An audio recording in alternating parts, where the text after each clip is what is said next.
Well, let's come back to the fundamentals. Why are we so obsessed about assessment? Because in many ways, from an organizational point of view, the assessment is proof that the money has been well spent. The assessment is proof that you have learned what you need to learn. The assessment is proof to the individual that in some way he can quantify and qualify that he has learned something. But if you go back, way back in time, how we learn to evolve as individuals, to learn to get better at what we do, it really wasn't about certifications and qualifications. It was about need. It was about drive. So the whole certification angle and the whole certification element is still an important piece because it forces us to think about the design of our courses. It forces us to keep focus on what we're trying to ensure that the person walks away from the course with.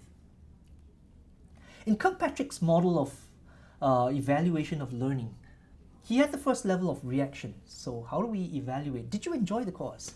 Was it fun? Was it good for you? Would you recommend it to somebody else?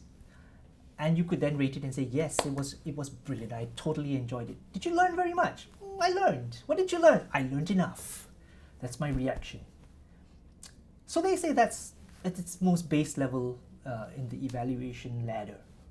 Then we went to assessment of learning. So this was objective ABCD.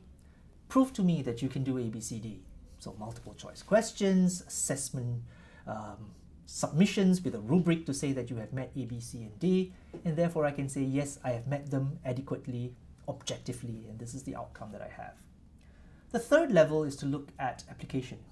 And I think this is where we start to see the real world quality of learning outcomes.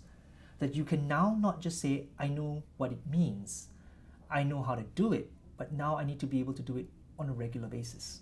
I need to be able to not just do it for myself, but to be able to teach other people. And when the environment changes, the circumstance changes, the context changes, I can adapt the learning that I have to make it something that is more internalized, that is more productive. The last level of learning evaluation is to look at the level of the return on investment on business. So all the things that I've learned, how has that impacted business outcomes? Have I been able to improve productivity? Have I been able to improve sales and sales revenues? Have I been able to boost overall morale of the institution or organization? The challenge then is, how do we isolate just that one block of learning and its impact on the larger, the larger return on investment? I think that's going to be a really tricky question. And that's the one that is what we all, that's what we're all eager to see, that the training has led to better outcomes for the business, for the organization.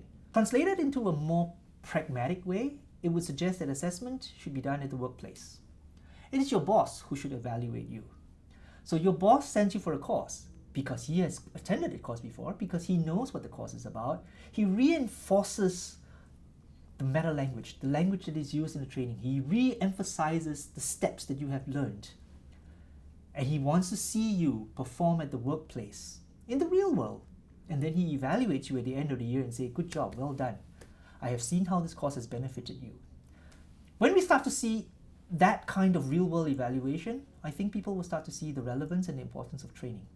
It then becomes easier for them to start looking for the next piece of training, because the training shows direct relevance to their performance and their improvement.